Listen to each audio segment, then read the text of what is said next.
10 мая – скорбная дата в истории Чеченской Республики. Это день памяти о трагических событиях, выпавших на долю нашего народа. Чеченскому народу довелось пройти через тяжелейшие испытания, пережить войны, репрессии и несправедливость.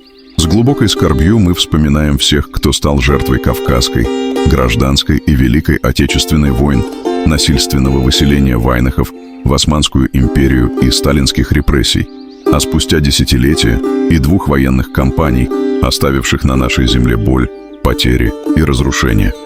Мы не раз стояли на грани исчезновения как народ. Эти трагедии унесли жизни сотен тысяч ни в чем не повинных людей. Мы чтим тех, кто отдал жизнь во имя Родины и ее будущего. Особое место в этой памяти занимает имя первого президента Чеченской Республики, героя России Ахмата Хаджи Кадырова. Да вознаградит его Аллах и помилует. Ценой своей жизни он остановил войну и вывел республику на путь мира и развития. Его подвиг останется в сердцах чеченского народа и будет передаваться из поколения в поколение. Сегодня глава Чеченской Республики, герой России, мой дорогой брат Рамзан Ахматович Кадыров, прилагает все усилия для сохранения мира, стабильности и развития нашей республики.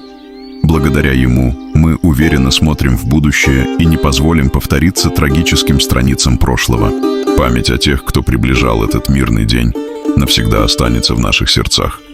Светлая память героям, Далагич Дойла Царна. Да вознаградит Аллах их всех, кто был рядом с Ахмат Хаджи.